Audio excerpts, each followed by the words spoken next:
Welcome, everybody, to the Brand Fortress HQ podcast. This is another Tactics Tuesday, and today what we're going to be diving into is something that has been around for a long time, especially on Amazon, but quite frankly, a lot of brands don't really know how to use it efficiently. And we're going to be talking about warranties. Now, we're lucky enough to have Mike with us. Mike has been using warranties very effectively with his brand, and I think that you're going to get a lot out of what he has to say about warranties and how he's been able to incorporate them in his brand and be successful on Amazon. So with that, Mike, let it start us off with kind of how you got started with a warranty on your brand and what impact it's had as you've built your brand over the last couple of years. Sure. Yeah. So, we've been selling on Amazon for about 9 years, and we have had a lifetime unlimited free replacement warranty since the beginning. To be honest, when I first started, I wasn't sure if it was a mistake. It was, at the time, the easiest way that I could come up with to differentiate our brand from everybody else on the platform, because I was literally just rebadging a product that I was buying from a manufacturer. I hadn't made any changes to it at all. It was the exact same product that they sold to other people. And because I was just testing the waters and didn't really know what to think about how Amazon was going to go, that just seemed like the simplest solution. And I figured if it goes well, then I'll be able to stand behind that warranty. And I guess if it doesn't, then I guess I won't. But and so that was kind of the beginnings of it. I didn't really know what I was going to do with that. I really had no inclination that it would be used as kind of a post-purchase list builder, let's say. I wasn't looking at it that way. It was just a differentiator. And, it's interesting because with warranties, I think there's a few things that can easily be done incorrectly, let's say. I think one of them is to use a warranty to differentiate yourself, but then not stand behind it. Or maybe a better way to say that would be not so much that you don't stand behind it, but that you do it like every other company does it, which is, okay, I have this warranty, but it only covers defects. And, most of the things that you call me about, I'm probably going to tell you that it's not covered because it's not a defect, like we didn't make a mistake, so we're not going to replace it. And the problem is, I think this is probably true online in general, but it certainly is true if you're selling on Amazon. And that is because reviews have essentially become gospel. If you have a warranty and you run it that way, then you will likely have more negative reviews than positive reviews in relationship to the warranty, because people are just going to be ticked off that you didn't stand behind it, right? And so, yeah, just to double click on that. I mean, whether on Amazon or off Amazon, I feel like everybody's had that experience where you had a problem with a product. It's supposed to be under a warranty. You try to claim the warranty and they're like, do you have your receipts? Do you, what's your order number? And they need all this information in order to claim the warranty. And it becomes one of these things where unless it's a really expensive product, or you're really motivated or really mad for whatever reason, that you just don't take the time to go through that process because it's too much of a headache in order to submit all the details, talk with customer support, wait for the replacement product, and kind of everything that's involved in that warranty process is usually a bad experience for the customer. Right. And the thing is too, that, let's take that scenario and carry it out a little further, so you've got a standard warranty, maybe you advertise it as being something more than everybody else. Like maybe, everybody in your category either A, doesn't have a warranty. So the fact that you have one at all is a step up, or at least it appears to be from a marketing perspective, or maybe they've got a year, you give 2 or 3 years, so you're using it as a differentiator, right? Which as a general rule, if you're going to use that as a differentiator, then either A, you're using it so you can price higher, or B, you're using it so hopefully you'll get better click-through rate and conversion rate at the same price, or C, you're hoping for both, right? You want to charge a little more and you want to have, better click-through rate and conversion rate because of that warranty. The problem is over time, if you carry that forward and you treat your warranty the way that everybody else does, whether you have a 2-year or a 3-year compared to a 1 year, or you have a warranty versus not, if, again, most of the warranties are basically getting, not approved, for whatever reason, or even if it's just a significant number, it doesn't even have to be the majority. You literally might approve 70, 80% of your warranty claims, right? Now, I would argue a lot of companies don't, but let's say you did. Remember, people are far more likely to leave a review or a comment regarding a negative experience than a positive one. And that's especially true if the positive experience is almost more neutral than positive. So let's say for that 70% of users or even 80% of users that you approve the warranty, they still have to kind of jump through the hoops. It still takes time. There's this back and forth between them and your customer service reps, and they're answering questions and they're going through all this. And it's, let's say it's a $30 or $40 item even, right? How many people are looking at that and saying, okay, but I just spent 45 minutes to an hour to 2 hours, depending on the scenario and how many questions, and how many days did it take in back and forth communications. Yes, they finally got their replacement, but they still had to jump through a bunch of hoops. It took more time than it should have. They wasted their time when they could have been doing something else. And so essentially, even though from your perspective, you might be seeing that as a positive experience because you technically stood behind the warranty, at best, I would consider that a neutral experience for most customers. And a neutral experience is not going to get you a 5-star review. If you're lucky, it gets you no review. Because if you're unlucky, I was gonna say, there's value in even preventing, a 1-star review. So, I mean, it might help you prevent a 1-star review, but it's definitely not going to motivate customers to write a 5-star review, especially after they've had a problem with the product. And many of them, like how many people have written you a review that it reads like a 5-star, at least you kind of think in your head, like there was nothing negative, let's say, right? They wrote a review, everything in it seemed positive, but you got 4 stars, right? Now, a lot of sellers would be annoyed by that. They're like, there was nothing negative in the experience. Why didn't I get a 5-star? Like, why are all these people giving me 4 stars, right?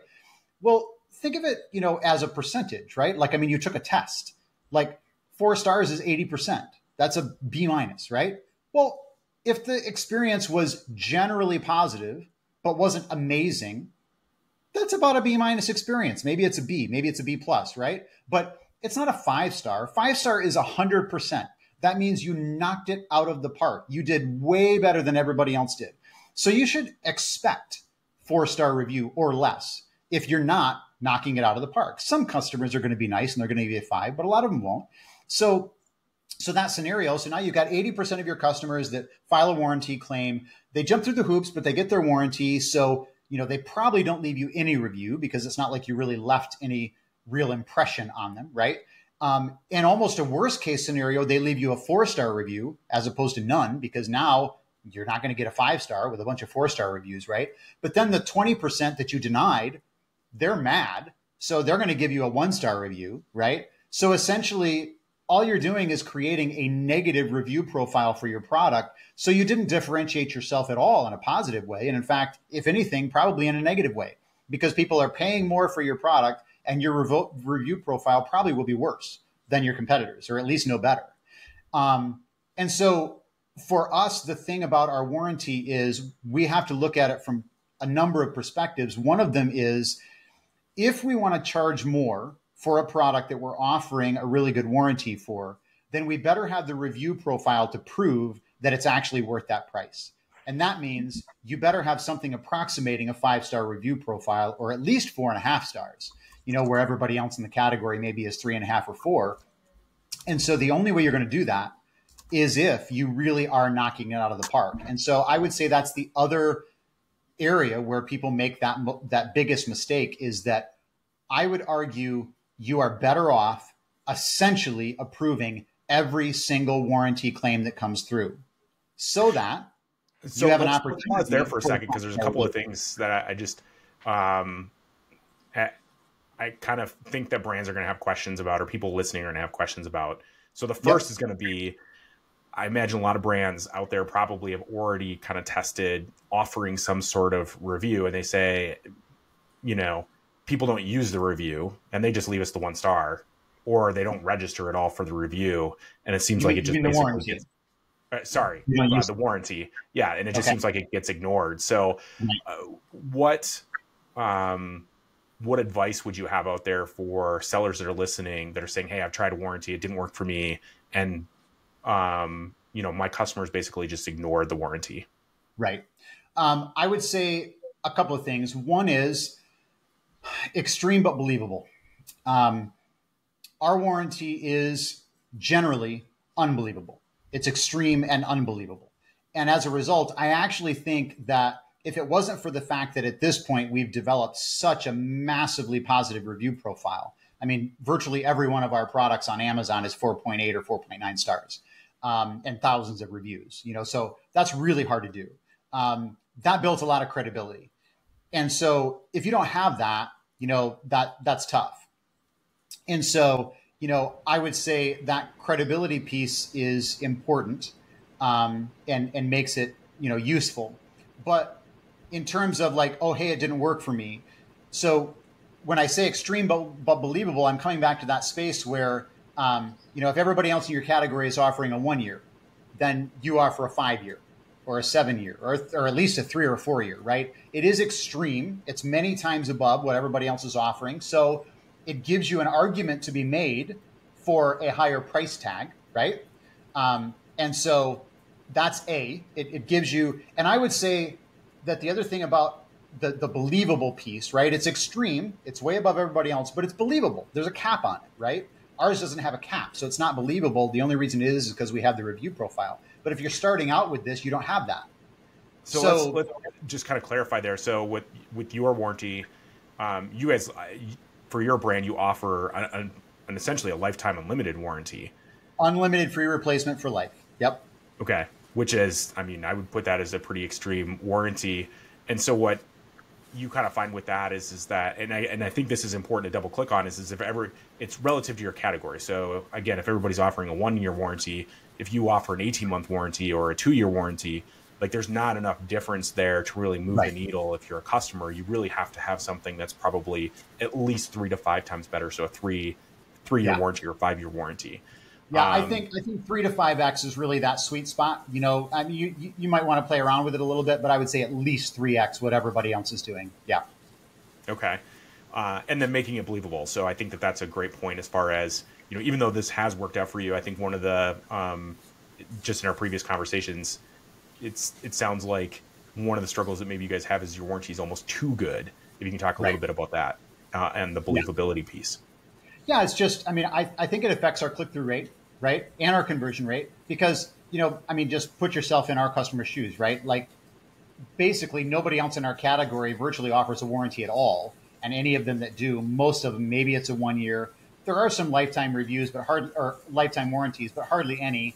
And they're really small players, they don't really stand behind it. So, if I'm a customer in that space and I see a product that says that they're going to give me free replacements for that product forever, I'm not going to believe that. Now, there's a certain percentage of individuals that are going to take the time to read the reviews, and we have glowing reviews. I mean, it's not just 5-star reviews.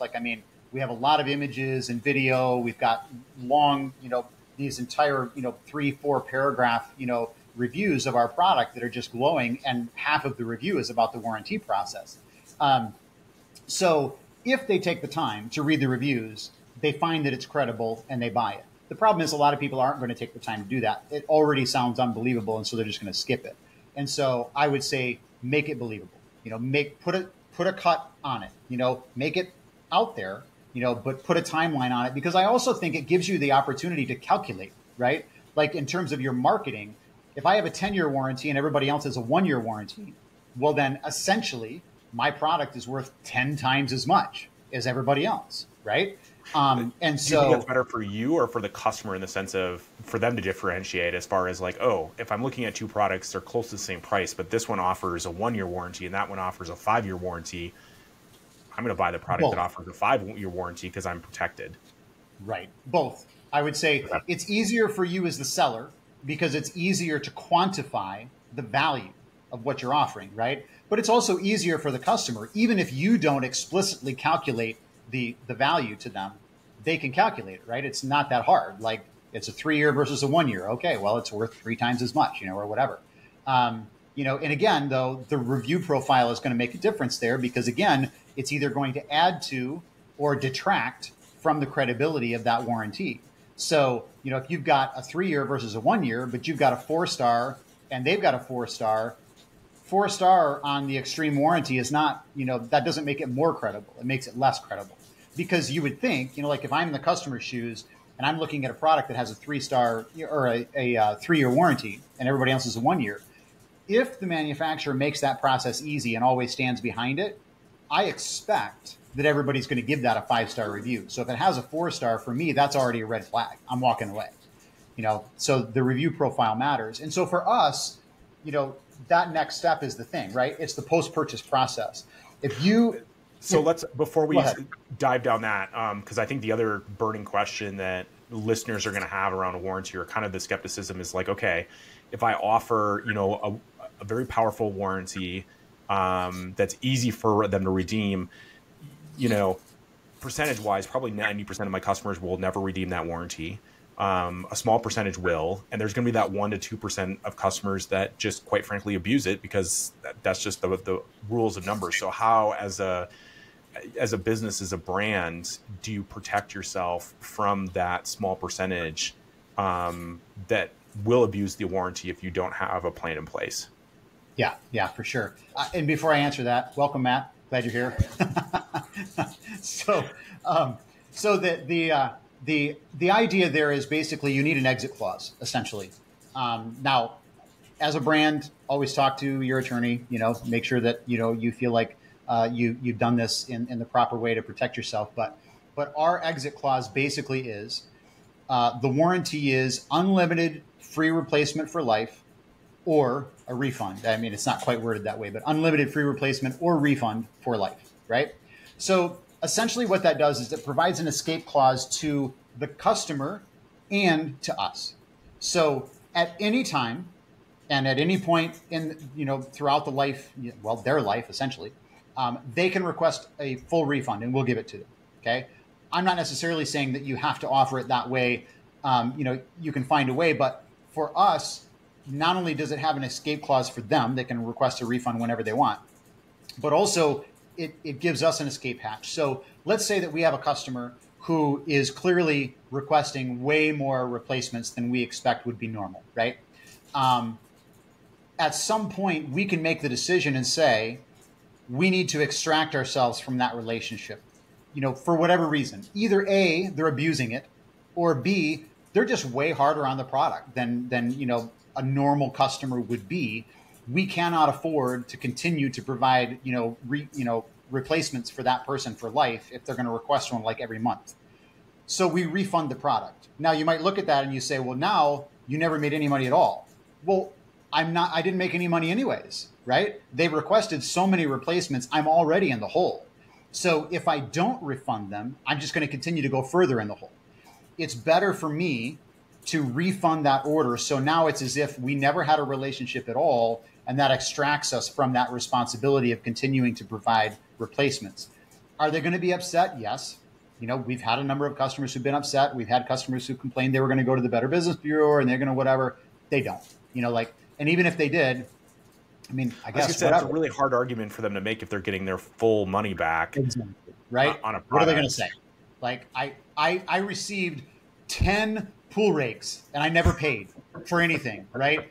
This is a terrible company. My money back. This is the worst company ever. Invest these people like they're horrible, right? Like, who's going to be able to make that argument, right? It's not possible. So you have to have a way to extract yourself from that warranty, and I think that's the best and simplest way to do it.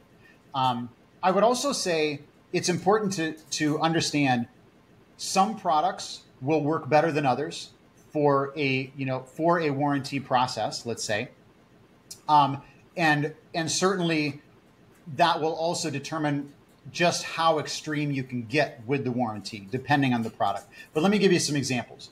So our product is, we sell pool tools and pool poles, rakes, brushes, that sort of thing.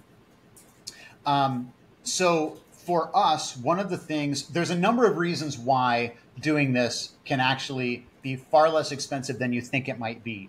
And actually, let me throw some numbers out because I just was doing some calculations because of this, opportunity we have for a buyer.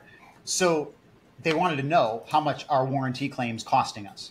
So last year, 2023, we sold approximately 75,000 units on Amazon total, overall SKUs.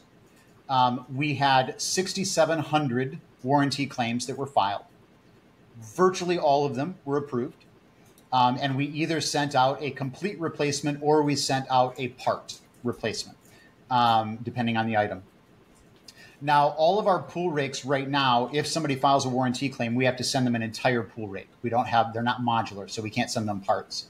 The new design that we have is modular, so we can send them parts, which is much less expensive because not only do we save on the actual item itself, because we're just sending a handle versus an entire rake, but we save a lot on fulfillment. Our fulfillment costs are actually double the actual product cost of our warranty replacements. So saving on the fulfillment side is massive. So shipping right now, shipping just full pool rakes and then other items we can send parts. We basically are the percentage of our revenue that we put out in warranty claims was 3%. That's how much that's the dollar amount. So in comparison to our revenue, we spent 3%, lost 3% of our revenue to warranty claims. However, that's the other thing that I think that's important. Go ahead. Yeah. And I also want to say, though, before we continue on that if we had already instituted the modular pool rake where we could send parts, that would have been 1.75% of our profit that went toward warranty claims. And I think it's important how you frame that in the sense of having a powerful warranty like that is such a powerful marketing tool that it's not really a loss. I mean, think about all the sales that you gain from having that warranty, that if you put an extra, 3% into your ad, your Amazon ads or, optimizing your listings or whatever, you would just consider that a cost of doing business. Right. And you wouldn't have had nearly the same impact as you would with the powerful warranty that you have. Yeah, exactly. I mean, the word of mouth that we get out of that, the review profile that we have as a result of it, all of that is due to that warranty. And I would say the warranty coupled with an automated system on the back end that basically rubber stamps almost every warranty. So, I mean, essentially when a customer comes and files a claim with our company, 90 seconds later, they have an approval. And, 2 to 7 days later, depending on the product and where we're shipping it from, they have it on their doorstep for free. So that process creates a scenario where we can generate massive numbers of 5-star reviews because when they register, we're getting their name and email address. And just to put this in perspective, 90% of the individuals who register their warranty with us, we get their physical address as well. We don't require it. We ask for it, but we don't require it. They give it to us at registration. 90% of our registrations, we have a physical address. So we could do postcard mailings. We could do all sorts of things. Yeah, can you talk real quickly, I think for folks that are listening, probably are really curious to know, what does it look like for a customer to register for their warranty first? And then secondly, what does the redemption process look like for you? Sure. So registration, so first of all, starts with your product packaging, right? So first of all, hopefully on your listing, you're making it very clear that this, lifetime warranty or whatever your warranty is exists, so that people are looking for that when they get the product. And then once they receive it, then you need some sort of an insert or hang tag or something, that's going to direct them to that registration page, that landing page, right? So a few things about that. Whatever mechanism you're using within your product packaging, whether it be an insert or whatever it is, I would say you need to make it such that they have to interact with it in order to actually use the product. So I'll give you an example. This I won't show who this is, but I received this with a product that I purchased from Amazon. It's a little insert card. It was in the bag with the product, and it was just sitting in the bottom of the bag. I took the product out. I only noticed this card when I went to throw away the bag. And I just happened to see it in the bottom of the bag, and I pulled it out, right? But how many customers of theirs, this company, are just simply throwing away the insert and don't even know that it was even there, right? They never saw it at all. So you need to make sure that the customer has to interact. So either that's a sticker they have to deal with to open the box, or it's a hang tag on the product that, like for instance, on our pool pole, it has holes in the end, which are part of the locking mechanism for putting a tool into the end, right? They can't put a tool into the end of the item if those holes are blocked. So we just put a plastic, loop hang tag on there so that they have to cut the tag off in order to actually put a tool on the end of the pole. So they can't use the pole unless they interact with our insert, our hang tag. And then the nice thing, and this is what I would recommend, is whatever the insert or hang tag is, I would have it double-sided, and I would have it set up in such a way that it's random, that, which side is facing up, or if it's a hang tag, it's always going to be different. It's going to flop around right before they get it. So we test two different sides. We split test our hang tags. Each side of the hang tag is something different QR code, different, website address that it's going to, so that we can track, how many clicks are we getting to the landing page, how many of those are converting, what's going on with that. So you can split test that continually, whichever one is working, then you just make a new iteration of that and test it again. But make sure they have to interact with it. That's key. If they don't have to interact with it, then you're not going to get as many registrations. We get about 30% registration rate, maybe a little bit less than that. So, you think about that. If you had, 100,000 customers in a year, you could build a 30,000 person email list in 1 year of targeted customers in your niche that you can sell to anytime you want. As long as you're keeping that list warm. So yeah, and I think we've talked about this before, but I just want to make sure that we reemphasize is that we talk about list quality is also super important. And in this case, we're talking about people that have already paid money in order to buy your product and buy into your brand. So if we're looking at this versus an audience who maybe is interested in your brand but never spent a penny before, these really are buyers. So they're worth 10 times more than just, somebody that maybe opts into, that free PDF or something, some sort of educational asset or something else that you have out there, compared to somebody that's actually put money down to buy your product. Yeah, for sure. These are bottom of the funnel leads, right? They've already bought, it's, there's nothing wrong with top of funnel leads, obviously, build a funnel, you shouldn't ignore that. But if you can bring people and put them on a list that have already bought from you, and hopefully you're selling them a good product, and they're going to like it, so if they've already bought, they've paid you money, they already believed enough in the product that they thought, okay, I'm going to try it. Now they like it, already you've got cachet there that you can cash in on, right? If you're providing them useful information through your email list, now you're just building more rapport with them. And at the end of the day, the ones who actually claim the warranty, they will be a customer for life. If you make that process easy enough on them, they will never go anywhere else for anything that they could buy from you. Let's talk about that a little bit. I'm glad you brought that up. So how do you make that process as easy as possible for them to redeem without it being excessively abused? Right. So first of all, for a long time, we used many chat flows. And so you could use a chatbot flow. It works. There's a lot of different chatbots out there. It doesn't have to be ManyChat, it could be anything. But that's an option that works. And if you set it up properly, the flow can be pretty simple, for the customer. Sometimes they'll end up in a spot, but we use ManyChat for a long time. It worked fairly well, and we didn't require a lot. So essentially, from ManyChat, we were just looking for an order ID, and then we would tie into the Amazon API so that we could verify that they actually ordered it and that it hadn't been refunded. And then as long as that was true, then of course, we were getting at least some information back from Amazon related to that order. We knew what they had ordered. We had the products, we had where they were located, not their address, their physical address, but just the state, I think is what we get these days. But then we just asked them, for their additional, name, and address. They would generally provide that. We would also ask for their email address, which would then automatically put them onto our MailChimp list. So now we had them on ManyChat and on email.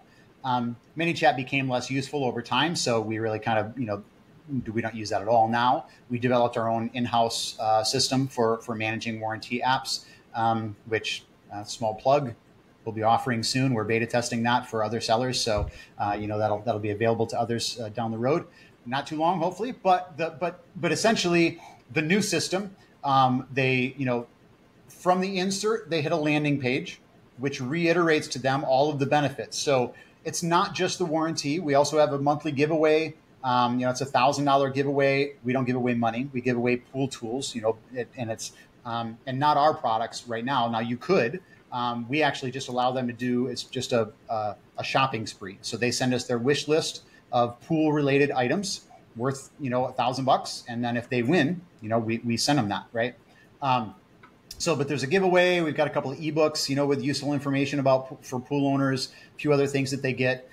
So we reiterate that on the landing page, and then we click them over to our warranty registration system.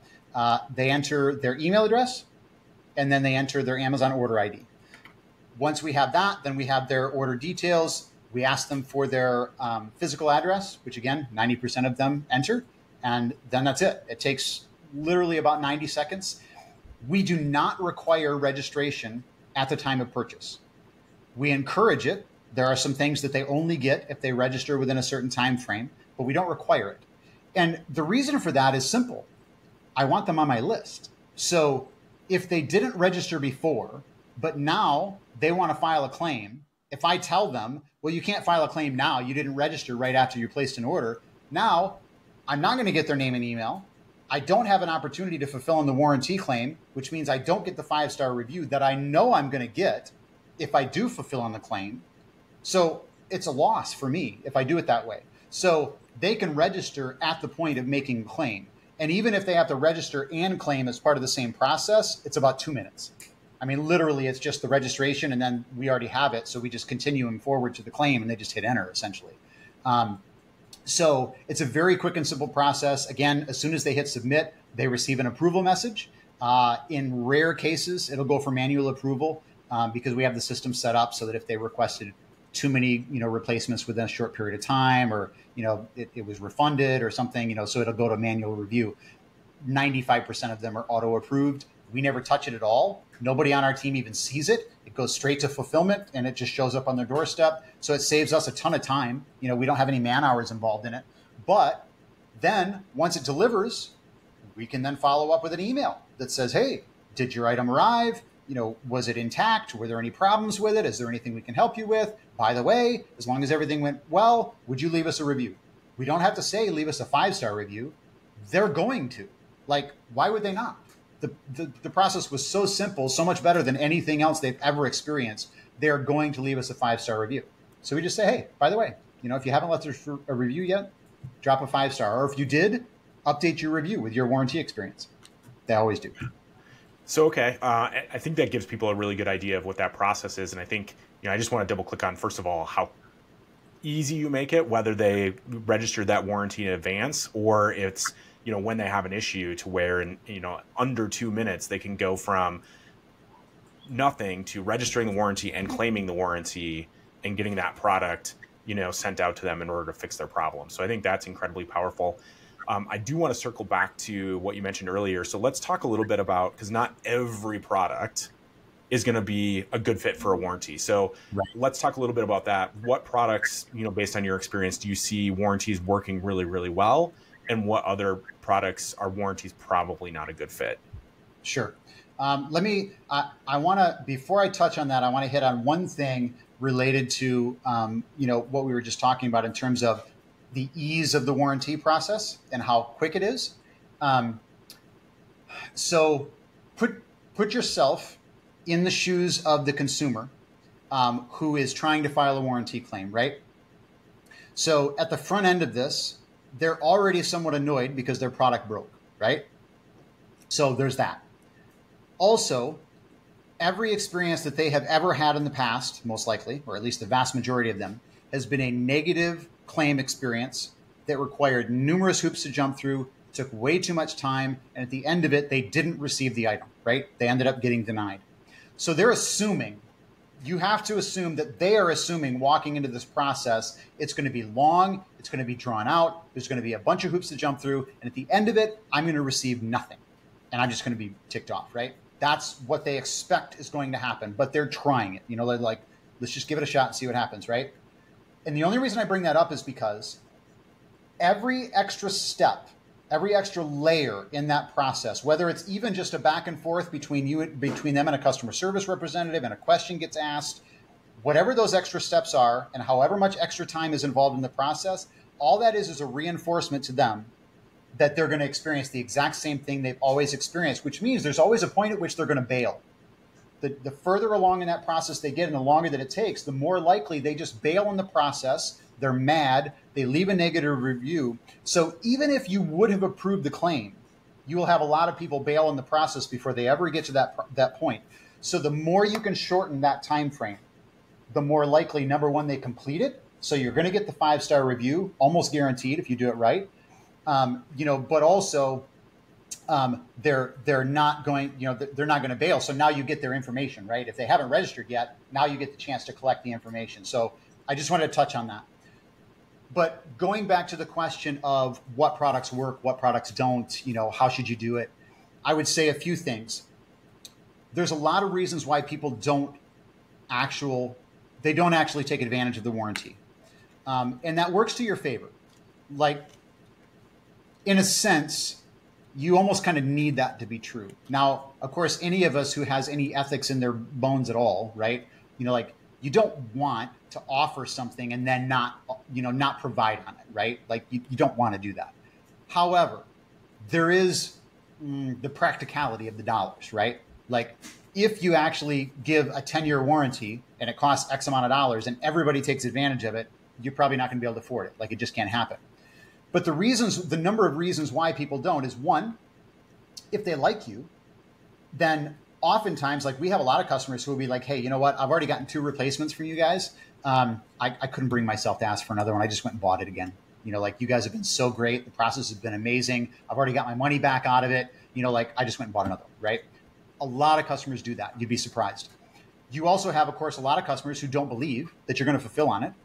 So they don't file a claim because they don't think they're going to get it. And, there's nothing you can do about that.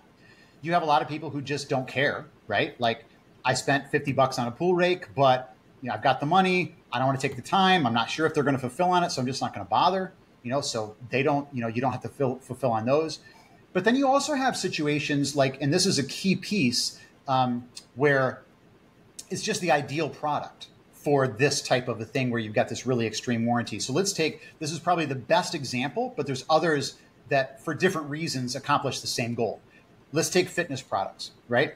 If you sell elastic bands for workouts, you have a lot of the customers who buy from you are going to be customers who basically decided, like maybe it was a New Year's resolution or a birthday resolution or whatever, I'm going to get in shape and I'm going to start working out every other day and I'm going to do it forever. But I need tools, I need equipment, right? So I buy your elastic bands and in my mind, I think I'm going to use these every other day for the next 20 years, right? And if you tell me that I have a 10-year warranty on those elastic bands, in my mind, I can calculate what the value of that is because I'm going to use them every other day for the next 10 years. Like there's a lot of value in that, right? So I'm willing to pay considerably more for your elastic bands than everybody else, assuming there's credibility, you've got a good review profile, all of that. Now, what happens with most of those customers is 2 weeks later, where are the elastic bands? They're in the closet. They're in the closet, yeah. And they never come out again, right? They end up in a garage sale someplace, right? So you will have, if you are selling a product where massive numbers of your customers are not going to use the product to the end of its useful life, like the average, like our products last 2 to 3 years normally. Some will last, for some customers, they'll get 5, 6, 7 years, but our average lifespan is probably about 3 seasons, right? If you're selling a product that lasts 3 seasons, essentially, but you know that most of your customers are only going to use it for a year or maybe 2 years before they stop using it for whatever reason, then that's a perfect product to offer a 3 or a 5-year warranty, right? Most of the customers won't ever take advantage of that because they're not going to use it long enough. Let's say you sell a product that's specific to a vehicle, right? Like WeatherTech sells those mats for vehicles, right? How long do you keep a vehicle? Depending on the person, 3 years, 5 years before you I go was gonna say back. most people is probably like 4 to 6 years. I think Yeah, I'm one of right. those weirdos that keeps their vehicle for like 10 to 15. But Exactly. And so WeatherTech can offer an unlimited, lifetime warranty because the vast majority of customers, the car gets, sold to somebody else and now you don't have to fill in the warranty anymore, right? So if you sell a product like that, then you have a premium opportunity to offer an extreme warranty that you're only going to have to fulfill for a certain percentage of your customers, and you can treat them like royalty. So that small percentage of your customers that does take advantage of those claims, they're going to leave you 5-star reviews all day long. They're going to review on social media. They're going to be posting everywhere. You're going to get referrals from them like it's gold. That marketing is gold. You couldn't buy that kind of marketing anywhere for that price. so So let's those would be, that's the ideal kind of a product. I would also okay. say one other thing to that. There's a lot of products that let's take. So that's like durable goods, right? A warranty generally is going to be on a durable goods kind of a product. So think through your product. Does that make sense? How long of a warranty could I offer? What's the average lifespan? What's the length of time somebody might actually use my product for, right? But then you have on the flip side, you have non-durable goods. A warranty doesn't really make sense. Like, I mean, you could do it, but in people's mind, the idea of a warranty for a supplement doesn't make any sense.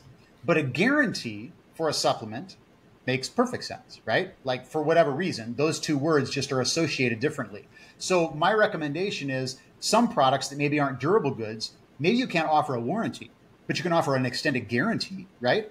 Amazon gives what is it? I think it's 60 days for a return, for a refund, right? So offer an extended guarantee. It's not a warranty. It's, we will give you your money back for up to 6 months. Just register your guarantee, right? It's the same thing. Like, there's no difference, but it just, the way people think about it is a little different. So if you're offering a product that's not really a durable goods kind of a product, think about an extended guarantee versus a warranty, and you can accomplish exactly the same goal. Yeah. What is your take then? I think the last thing before we need to wrap up here is on the cost involved in the product. So, like, if we're looking at whether it's a warranty or a guarantee, and if you're looking for people to register, if I bought a $10 to $20 product, I feel like it's probably not worth the effort for me to register that warranty. Whereas if I bought a $500 or $1,000 product, you better believe that I'm going to be finding your company website. I'm going to be contacting you if I have an issue with that product. Right, for sure. And I would say that, one important thing is that, well, I'll give you an example. So for us, within our category, let's take pool nets that we sell. You can buy inexpensive pool nets for $12, $15, right? You can buy them all day long. They're everywhere. At least on Amazon anyways. A bunch of Chinese sellers are selling them. And they're super cheap. They don't last that long, but you can buy them, as many times as you want, right? So this is a product that is exactly the kind of product that you're talking about, right? Like, nobody is going to bother to go register a warranty if they bought a $12 or $15 product. However, I am selling a product in a category where there are a whole bunch of $15 products available, and I'm selling it $50 because of my warranty. Like, literally, like, yeah, it's a more durable product. Yeah, it's got some features they don't have. It's better for sure. There's no question. But primarily, I'm able to sell at that price because of my warranty, because of the review profile that we have, and because of the marketing that we're doing surrounding those things, right? We're just doing it better than everybody else. So I would say, don't assume because you sell in a category of $15 products that you can't offer an extended guarantee or a warranty because the pricing isn't enough, right? Like, nobody's going to register that. Well, that's true if you decide to sell the product for $15. But if you're going to offer a significantly extended guarantee or warranty, you shouldn't be selling for $15 because, number one, you really should be charging more because you're offering more. Like, there's more value there, so you should charge more. But number two, like, you're by charging more, you encourage that person to be more likely to actually register for the guarantee or the warranty, which is ultimately what you're trying to do in the first place, right? You're trying to build this list on the back end. Like that's a primary piece of the whole process. So charging a higher price point is going to get you a higher percentage of actual registrations, which is what you want. Okay. Well, I think that's a good place to kind of wrap for today. I think we've covered a lot of ground on warranty. For anybody that's listening, Mike, you shared a ton of valuable things on, first of all, what that process looks like for registering a warranty, for claiming on that warranty, and then how you can leverage a warranty or guarantee in order to really set your brand apart. So I think for anybody listening, you really should be thinking about this. If you're not already using in your brand, either how you can use it more effectively or start using this process.